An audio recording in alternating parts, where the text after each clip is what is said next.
nos disponemos a tomar la palabra del Señor y para ello juntos también decimos esta oración y decimos: Señor, en este momento dispongo mi corazón y mi voluntad para ser oidor y cumplidor de tu palabra en obediencia.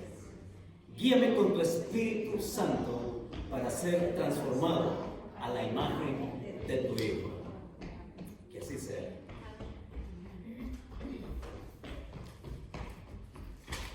A todos nos llega un papel como este, mes a mes.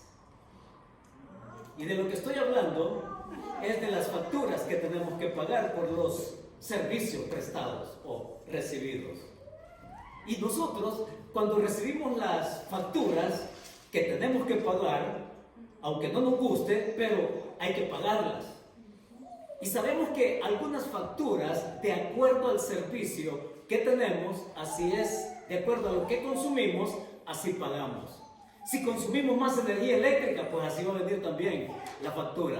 Si consumimos más agua, pues también así va a venir la factura. Y si consumimos cualquier otra cosa en las cantidades que sea, pues proporcional al consumo, así va a ser lo que nos toque pagar. Así va a ser de abultada la factura. Pero hay otro tipo de factura que de antemano uno sabe cuánto es que va a pagar.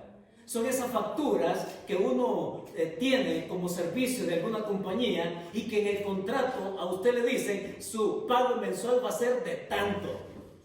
Y que usted de antemano sabe que va a pagar 50 o 60 dólares y lo presupuesta. Usted no espera que esa cuota varíe en aumento. Y así viene mes a mes, la cuota fija, la cuota así, llana. Pero qué raro cuando se supone que la factura le va a venir con una cuota que anticipadamente usted sabe cuánto es, que de pronto le aparezcan 2 dólares, le hagan un cargo de 2 dólares por un servicio que usted no pidió. Que en la factura aparezcan 3 dólares más por algo que a usted se le dijo que era gratis. Que le aparezca 5 dólares por aquello que supuestamente incluía el paquete del cual usted firmó un contrato. Y entonces, cuando eso sucede, ¿qué hace usted? Cuando eso pasa, le voy a decir lo que hacemos nosotros. Pues tomamos el teléfono, llamamos y preguntamos qué está pasando. La llamada se hace obligada. Así que usted viene y consulta y pregunta: mire, me está apareciendo unos cargos extras por los cuales yo no los he pedido. Y entonces viene el operador y le responde y le dice a usted que, es que ese servicio era gratis solamente en los primeros 3 meses y después entonces empezó el cargo. Sí, pero a mí nunca me dijeron eso.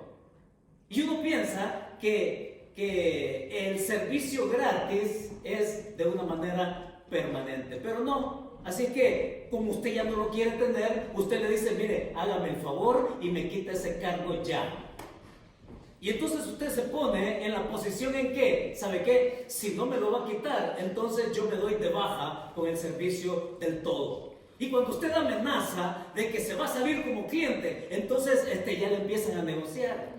Y le empiezan a decir: no, mire, sí se lo vamos a quitar, pero también considera esto otro. Y le empiezan a ofrecer otro montón de servicios que a mí hasta me llegaron a decir: es que pensamos que a usted le podía gustar ese canal donde podría disfrutar del rugby. Y a mí qué me importa el rugby. Yo ni entiendo el rugby para que alguien asuma y decida por mí y piense por mí que yo me voy a interesar por un deporte que se llama el rugby. ¿Se dan cuenta? Entonces, cuando venimos nosotros a pensar en ese tipo de situaciones, es por eso que hasta cuando usted llama, le dice ahí una grabación que su llamada puede ser grabada por asuntos de calidad. Y entonces digo yo, bueno, también yo tengo el derecho de grabar la grabación, valga la redundancia, de grabar, mejor dicho, la llamada, para asegurarme que mi queja tiene sentido. Entonces, hermanos, muchas veces nosotros nos vemos sorprendidos por esos, como se les llama, cargos escondidos, ¿no es cierto? Con esa letra pequeña que nadie lee. Y entonces le dicen, todavía el operador le dice, es que eso venía al final del contrato, ¿verdad? En la letra pequeña que quizás usted no leyó. ¿Y quién se va a leer 3, 4, 5, 6 páginas de letra pequeña? ¿Las lee usted cuando firma un contrato? Nadie los lee. Y de pronto aparecen esas letras pequeñas, esos cargos escondidos, y entonces todos nos llevamos la gran sorpresa de pagar más o de pagar multas. Y es interesante, pero muchos piensan también que en la vida espiritual muchas veces llegamos a creer de que Dios tiene cargos escondidos, de que Dios tiene cosas sospechosas, de que Dios nos va a salir con algo que no nos ha dicho, que de pronto también Él nos va a exigir cosas que vienen en letra pequeña. No, la verdad de Dios es completa. La verdad de Dios es llana. La verdad de Dios es así, oigan, como cuando nos toca firmar un contrato, que cuando tenemos a la vista lo que se me está diciendo y que le piden a usted las iniciales, y han pedido a usted las iniciales. ¿Por qué pone usted las iniciales en un contrato? Usted pone las iniciales suyas en el contrato porque a usted le queda claro de aquello que se le está diciendo, ¿verdad? Así es que cuando pensamos en eso, Dios también es tan claro como que me dijera a mí, Héctor Alas, ¿te queda claro de que eres pecador? Y yo digo, sí. Entonces pon tu inicial, H.A. Me queda claro. Héctor Alas, ¿te queda claro de que estás condenado? Bueno, sí, me queda claro. Entonces a poner H.A. Me queda claro que yo necesito un mediador y que ese único mediador se llama Jesucristo. ¿Te queda claro? Y entonces digo, sí, me queda claro. H.A. Me queda claro que cuando Dios promete algo, lo va a cumplir y que en ningún momento Él va a siquiera a darme un asomo de sospecha de lo que es su palabra. Dios nos da su palabra completa, total.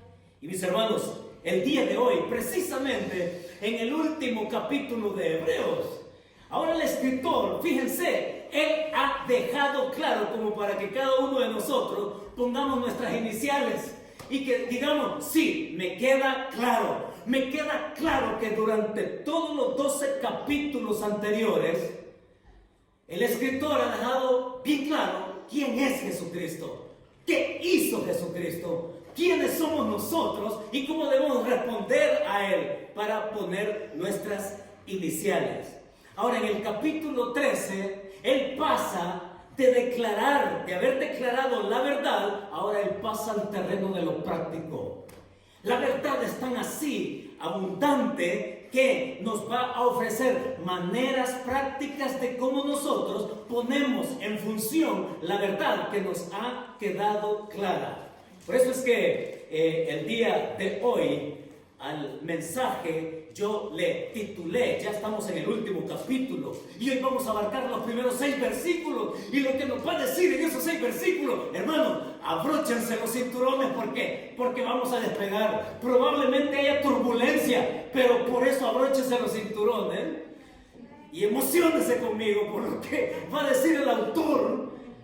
Lo va a decir, pero tan claro, que nadie se va a ir por esta puerta el día de hoy y decir, no entendí.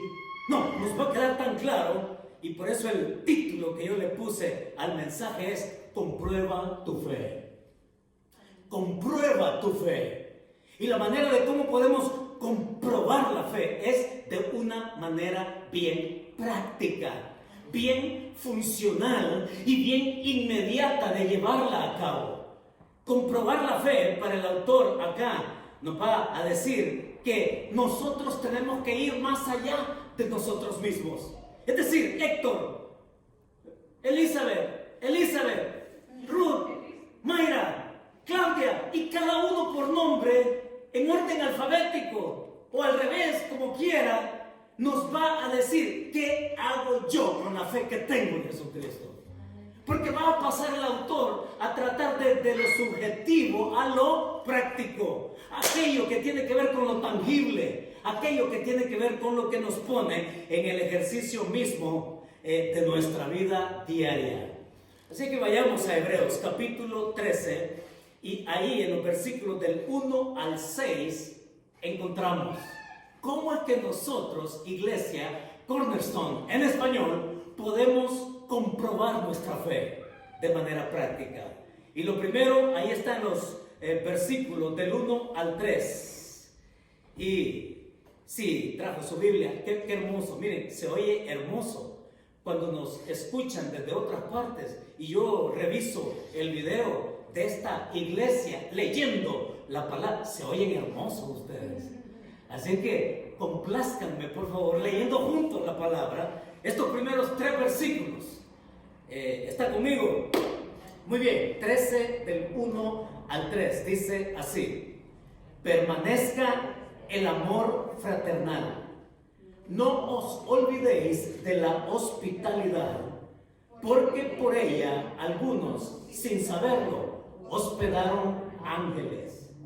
Acordaos de los presos, como si estuvierais presos juntamente con ellos, y de los maltratados, como que también vosotros mismos estáis en el cuerpo. Sí, ¿verdad? Ya huele a practicidad, ya huele a algo concreto, ya huele a ponernos en función. El principio que acá nos va a dar el escritor es este: saca a relucir tu fe en formas concretas. ¿Ya? Sí, saca a relucir tu fe en formas concretas. ¿Y qué maneras concretas las que él va a hacer alusión acá? Lo primero que tenemos que echar un vistazo, fíjense, permanezca, dice, el amor fraternal. Y este amor fraternal es el típico amor que todos nos tenemos en familia. Es el amor que yo le tengo a mis hijos. Es el amor que se pone en función en el ámbito familiar. Pero la palabra aquí es la palabra Filadelfia. Es esa fraternidad, el amor fraternal, que en este contexto tiene que ver con un grupo que comparte una misma fe, con un grupo que comparte un mismo Señor, que comparte un mismo Espíritu Santo. Es esta comunidad de fe en donde específicamente el autor está haciendo alusión. Así que usted y yo somos llamados a, dice acá, que permanezca el Filadelfia. Lo interesante es que el Filadelfia, ese amor fraternal, es resultado de otro amor. Es resultado del amor ágape, del amor incondicional de Dios. Que a pesar de lo que nosotros podemos ser, Él nos ama y eso no lo cambia a nadie. Es la pura esencia de su ser con que Él nos ama. Y bendito sea Dios que nos ama así. Que nos ama incondicionalmente. Y que en esa relación que hemos dicho domingo a domingo, Él nos va formando. Y entonces en consecuencia el amor Filadelfia, el amor de un grupo que tiene un mismo fin. Un grupo que comparte la misma fe y que se dirige a un mismo destino. Eso somos, hermanos, comunidad de fe. Y entonces, dice el autor, ustedes como comunidad, que permanezca esa clase de amor fraternal entre los hermanos. Ahora, mis hermanos, hay algo interesante, porque las cosas prácticas que él va a poner acá están ahí mencionadas. Note que en el versículo 3 ha hecho mención de presos. Y en el versículo 3 también ha dicho de maltratados. Y esto es bien interesante en el momento en que esto se está escribiendo. Porque es un grupo de cristianos que no están en Jerusalén. Aunque la carta alcanza a aquellos que están en Palestina, en Jerusalén, pero son cristianos que están en Italia. Son cristianos que están allá en Europa. Usted lee el versículo 24, va a ver que allá aquellos que están en Italia, dice, los que están en Italia os saludan. Y eso tiene un contexto muy importante cuando veamos lo otro que continúa. Pero acá en el versículo 3 habla de presos y habla de maltratados como aquellos en donde la función de una iglesia que comparte una misma fe, un mismo Señor, estamos llamados a ver por ellos. Presos por aquellos que han sido perseguidos por su fe, maltratados por aquellos o por causa de su fe. Pero también la extensión es a tal punto, mis hermanos, que no se limita solamente a personas dentro del cuerpo de Cristo que están padeciendo por la causa del Señor y que están sufriendo algunas consecuencias por ello. Nos pone en el terreno otra vez de lo funcional que es la fe, de lo práctica que es la fe. Y en este caso, tenemos que echarle un vistazo a la otra palabra que está ahí en el versículo 2. Dice, no os olvidéis de qué. De la hospitalidad. Es una traducción de nuestro castellano, pero la palabra en el original es la palabra filoxenia.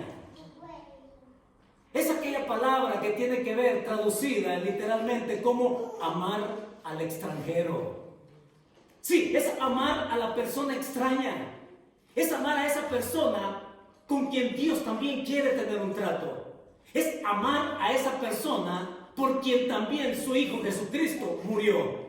Es amar a esa persona que nos pone en el terreno de la misión que hemos de cumplir.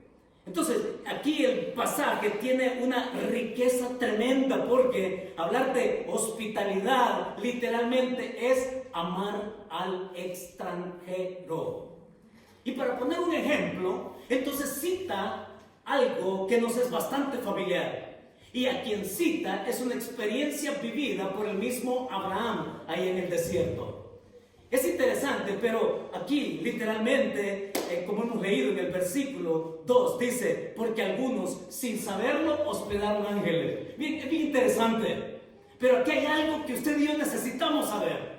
Porque cuando usted lee capítulo 18 de Génesis, que es a donde se hace alusión a aquella visita que hicieron aquellos personajes, y es bien interesante porque dice allá que estaba Abraham descansando a la sombra, dice, del atardecer, con un gran calor, dice ahí en el capítulo 18 de Génesis, y que a lo lejos ve que se asoman tres personajes y que trata con ellos. Y lo interesante, oiga, Abraham, por lo que dice Génesis 18, siempre estuvo consciente quiénes eran ellos. Siempre estuvo consciente que no eran seres humanos, aun cuando tenían apariencia humana. No estoy diciendo que eran extraterrestres como es el concepto moderno. No, estoy hablando de seres angelicales. Y de hecho el pasaje de Génesis 18 va a decir que quien fue a la búsqueda de Abraham es Dios mismo. O sea, dice que Abraham se postra y todo lo que él hace tiene que ver con reconocer la deidad de estos que están ahí, aproximándose a él, y que se va a tomar todo el tiempo para servirles. Y cuando digo que se va a tomar todo el tiempo, oigan, es porque por lo que se comenta ya, que le dice Abraham a Sara, prepárate harina y hazte unos panes. Le dice a uno de sus criados, ve y saca un ternero y prepara. Hombre, ¿cuánto tarda preparar un ternero? Fíjense todo el tiempo que se toma, pero lo interesante es que Abraham siempre fue consciente de quiénes eran ellos. Entonces, ¿a qué se refiere acá el autor cuando dice que algunos, sin saberlo, hospedaron ángeles? ¿Qué es o qué era lo que Abraham no sabía? Y me emocioné cuando lo descubrí, porque mis hermanos, por eso decía, necesitamos saber esto cuando se trata de ser hospitalarios, cuando se trata de ser así, empáticos con la persona extranjera. Es porque lo que no sabía Abraham y que se menciona en el capítulo 18 y que el hombre va a quedar sorprendido y que su esposa se va a reír allá en el fondo de la tienda, es que él iba a tener un hijo. Hermanos, estamos hablando de la promesa que se le había dado a Abraham. Él no sabía que en ese momento se le iba a declarar algo y le dice a aquel ángel, de aquí a un año tu esposa te va a dar un hijo. Qué lindo, ¿no? ¿Cuánto significa ser hospitalario? ¿Cuánto hay aquí de lo que en la gracia descubre Abraham? Que esa visita a él se le va a decir algo que no esperaba, que se le había prometido sí, pero que se le descubre en ese momento al ser hospitalario. Y entonces es el mismo Yahweh, allí en Génesis capítulo 18, que le dice: de aquí a un año Sara tendrá un hijo. Es tremendo esto, porque, hermanos, cuando hablamos de ser hospitalario, creo que nosotros podemos, fíjense, y me atrevo a decirlo, que nosotros estamos por encima de cualquier otra persona de entender lo que significa ser extranjero en este país. Y creo que todos nosotros podemos, miren, como nadie más lo puede explicar y entender que usted y yo mismo, lo que ha significado venir a este país como inmigrante. Y yo he oído cantidad de historias. Y he oído de hermanos que me han dicho: a mí me tocó cruzar escondido en un baúl. A mí me tocó saltarme el muro. A mí me ha tocado bordear el muro por el mar y cruzar por ahí. A mí me ha tocado escarbar y meterme como un túnel. A mí me ha tocado pasarme el río Bravo. Es decir, las historias se pueden contar por literalmente miles. O sea, ¿por qué menciono esto? Porque creo que el pasaje nos pone en ese escenario donde la hospitalidad para una persona que cree en Jesucristo tiene que ir más allá del concepto. Tiene que ir más allá de lo que yo tengo aquí en mi razón lógica de cómo una persona debe o puede venir acá. Y saben, una de las cosas que yo me he sentenciado a mí mismo es que jamás voy a juzgar las causas por las cuales una persona deja su país. Jamás. Ese no es mi trabajo y el de nadie. Que podamos, hombre, entrañar esto desde la misma alma del escritor, que de veras hace un eco pero muy entrañable de lo que es Dios. Dios, que es el que nos salva y que en su gracia nos muestra lo que significa ser extranjero. Miren, yo acabo de terminar de escribir mi tesis doctoral y les quiero agradecer por apoyarme en eso, porque esta semana me dieron la noticia de que finalmente fue aprobada.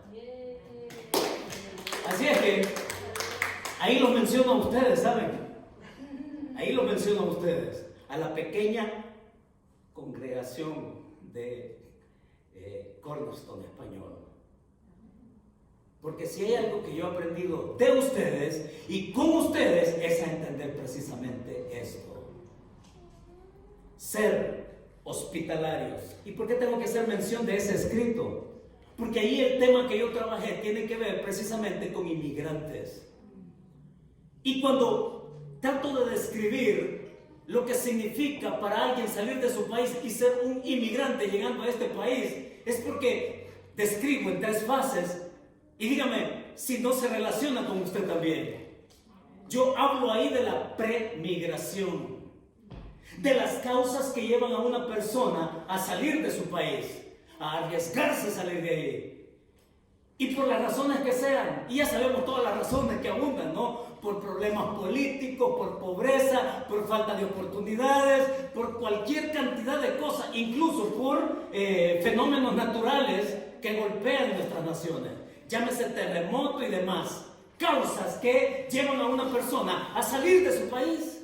Y que su salida significa llenarse de miedos. Su salida significa jugarse la vida incluso. Porque previamente abandona una familia. Y que pasan años y que jamás lo vuelve a ver incluso.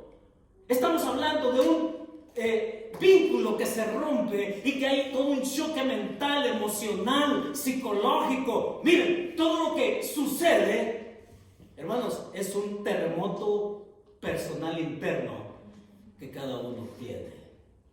Y no solamente es la premigración, también hablo de la migración misma. Es que salir y llegar hasta donde se ha propuesto, entonces ínterin significa, oiga, ser abusado. Significa exponerse a la muerte. Significa el dolor físico, el dolor emocional. Significa hasta perder la vida. Significa llegar a este país incompleto. Significa solamente traer las ganas de trabajar. Significa, mis hermanos, que muchas veces ni lo logran. O sea, estamos hablando de la premigración, estamos hablando de la migración misma, que en muchos casos, oiga, se vuelve doble o triplemente vulnerable la persona. ¿Por qué? Porque es diferente, que un hombre emigre a que emigre una mujer. Una mujer es doblemente vulnerable. Y un niño también es doble o triplemente vulnerable. ¿Por qué? Primero, por ser mujer. Segundo, por ser inmigrante. Y tercero, por todos los vejámenes que sufren siendo violadas y niños siendo instrumentos incluso para ser portadores de droga en sus estómagos. O sea, cuando dimensionamos eso, oigan, a mí no me queda ninguna razón para juzgar. Incluso hay quienes que se vienen, es cierto, con visa y se quedan aquí ya como indocumentados. Yo no voy a juzgar a nadie en eso. A lo que voy es a la intensa realidad que nos expone el escritor. Y pensar en la migración y en la posmigración es que no se resuelve el asunto con solo llegar.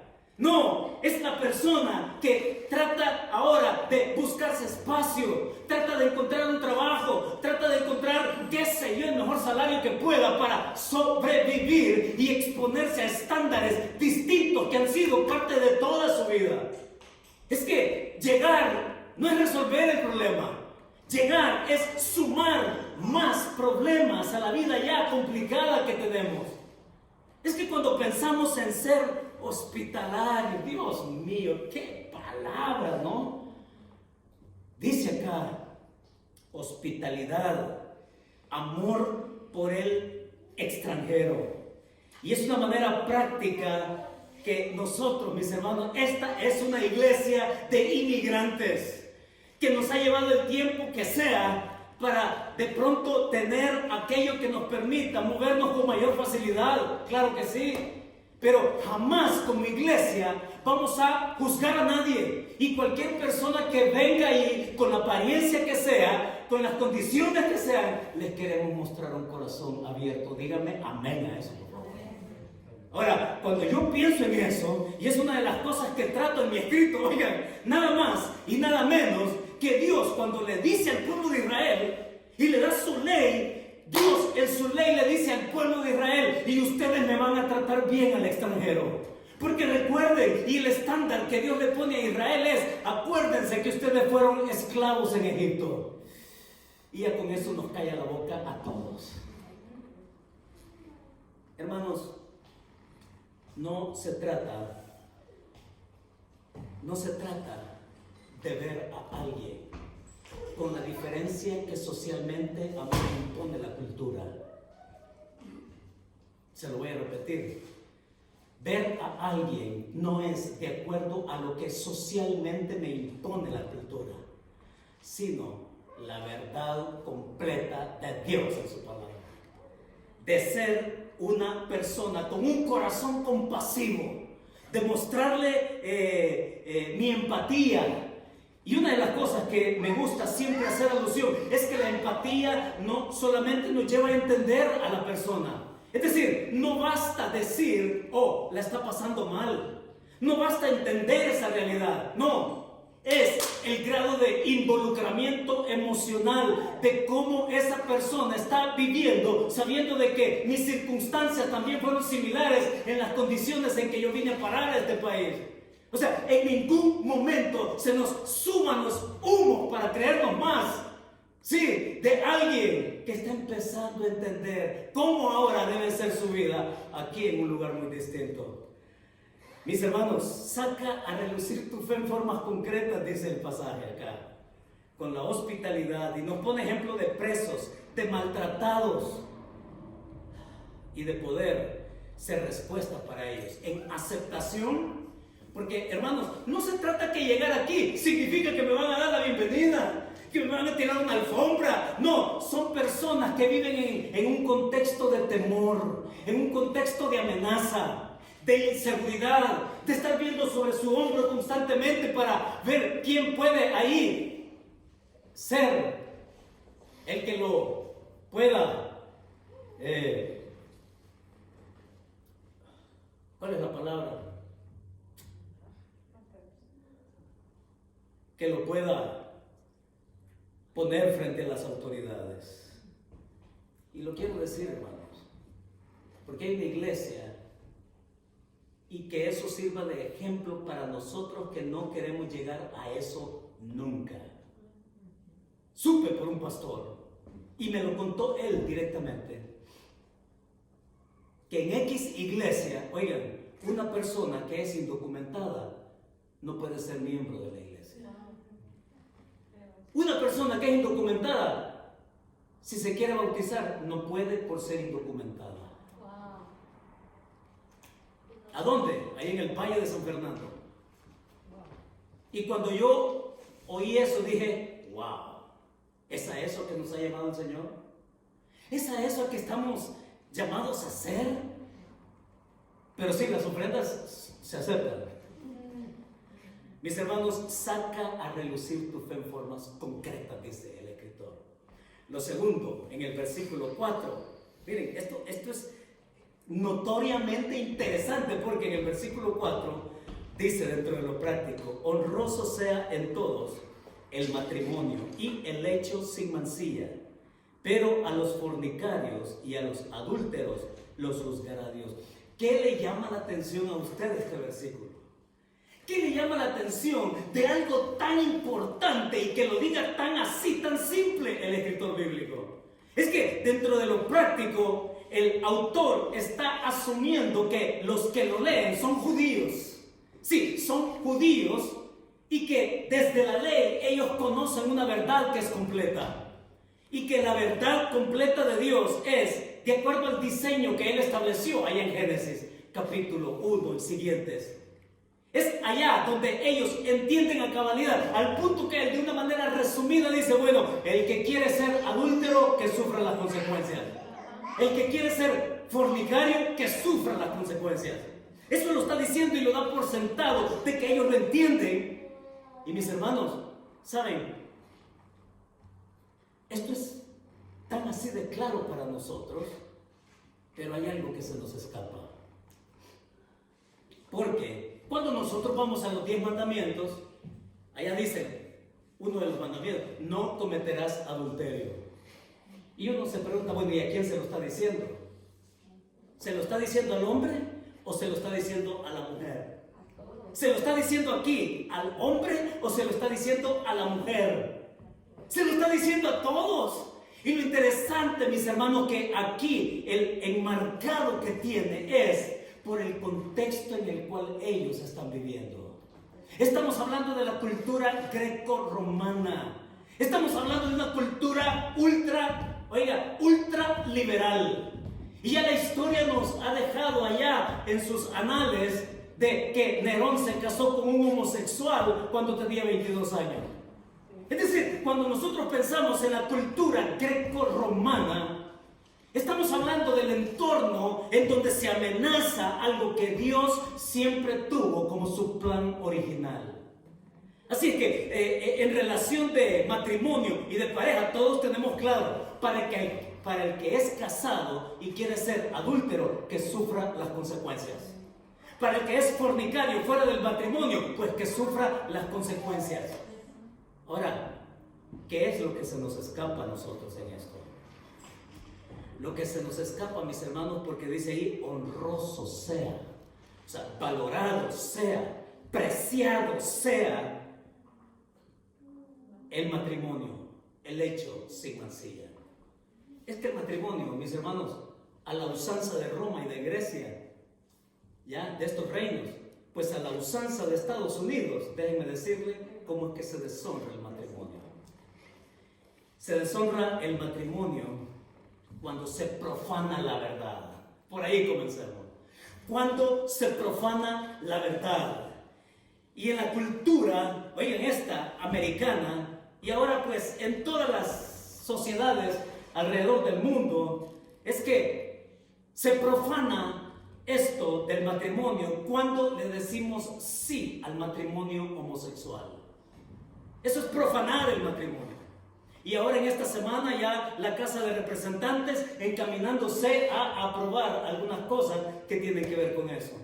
¿Y qué le espera a esta sociedad? Solamente preparémonos, ¿sí? Porque este presidente y todos sus secuaces a lo que van es a una agenda a lo greco-romano, liberal, deshonrando el matrimonio, diciendo que el matrimonio homosexual es válido. Esa no es la verdad de Dios.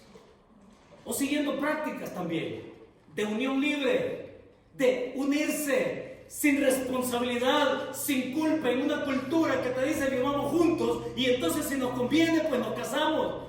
Así de libre, así de mentira es la causa de que denuncia acá el escritor. O casándose también con un incrédulo. Miren, muchos, tanto hombres como mujeres, tratan de justificar casarse con alguien aún a pesar de que no conozca a Jesucristo.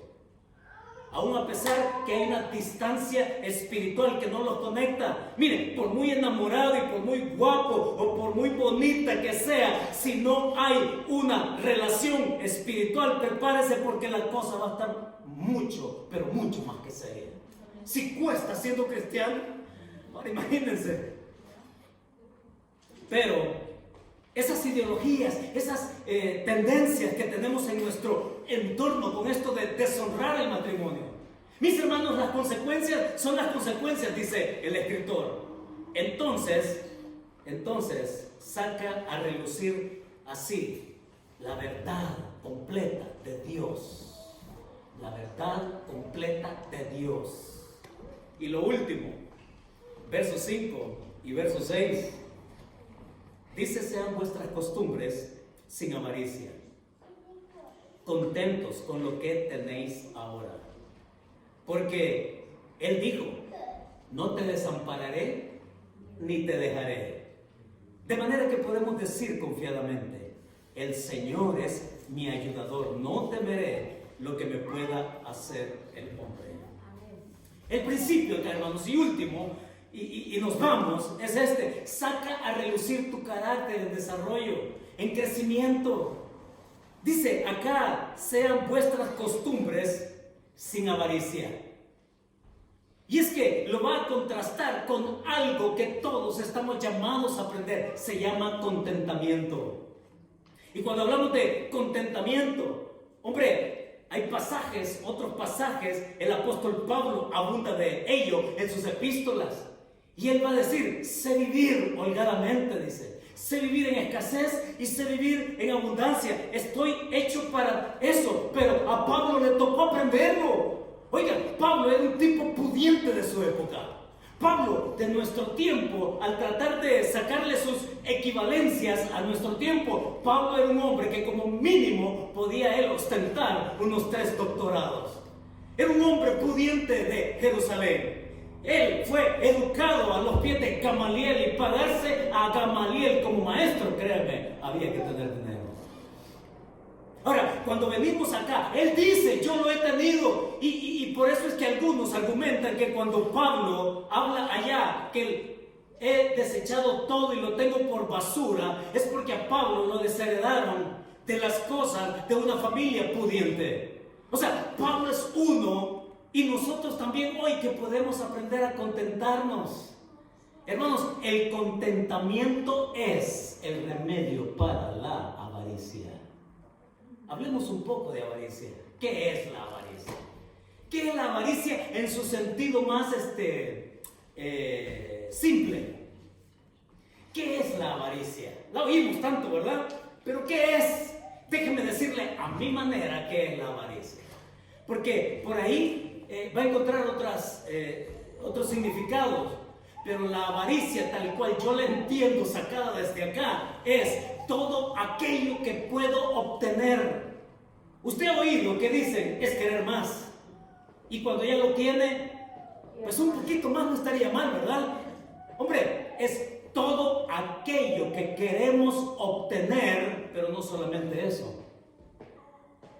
Y por hacerle justicia al pasaje, hermanos, entendamos algo más de la avaricia. La avaricia no es solamente cuánto yo puedo obtener, sino también cuánto yo quiero retener. Es que la avaricia no nos pone en la sintonía de la empatía. Es que la avaricia me pone muros de contención para que mi corazón sea compasivo, para que mi corazón sea generoso. Y miren, hermanos, no se trata de tener, se trata de compartir aún de lo poco que tenemos. Miren, yo he sido retado por una mujer en esta iglesia. Dios mío, miren que de veras hablamos en casa y decimos, qué mujer más genuina. Ella puede andar solamente con 75 centavos en la bolsa. Y si se encuentra a alguien a quien hay que ayudarle, le da y se va a pie. Dios mío. Otra vez, no se trata de tener, se trata de cuánto también yo retengo. Y la avaricia nos priva de ser generosos.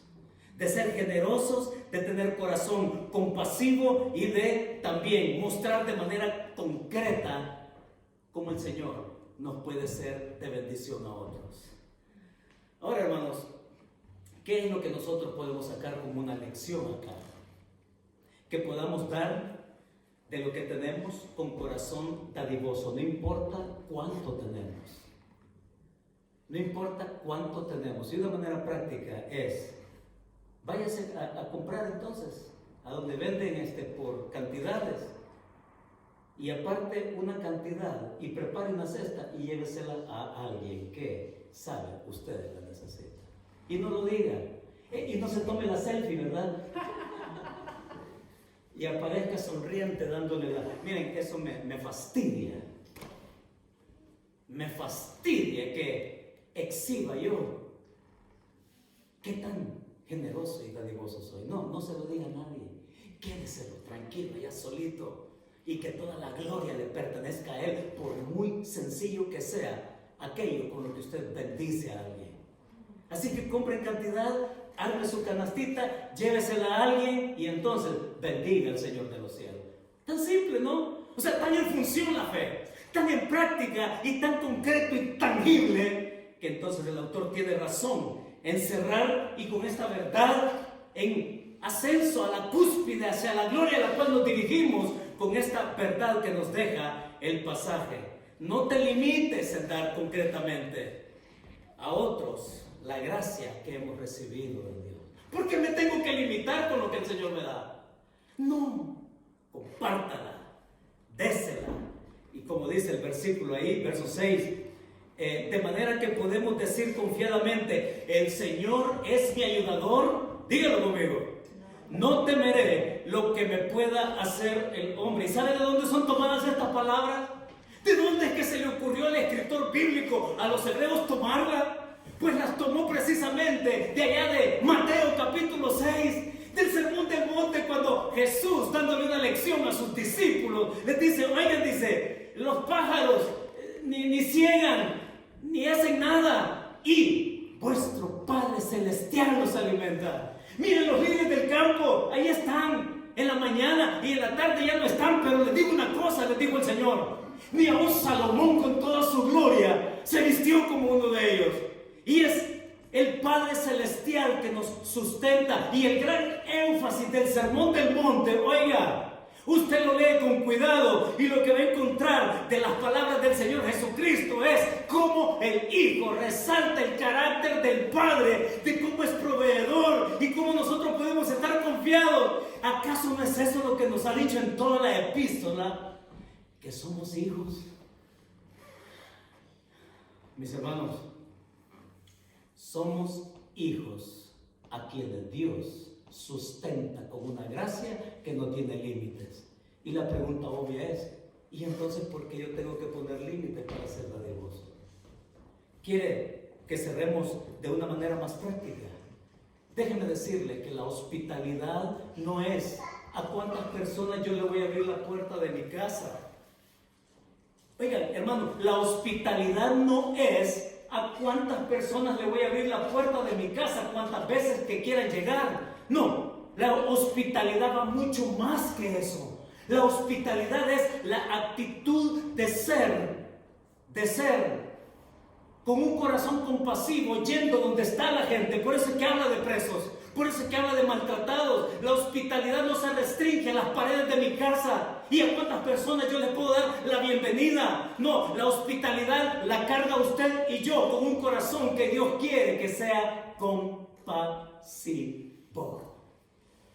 Y en esa verdad completa que el Señor nos da acá, podemos decir, ¿no? Como el Señor Jesucristo: ¿acaso no valemos más que unos pájaros?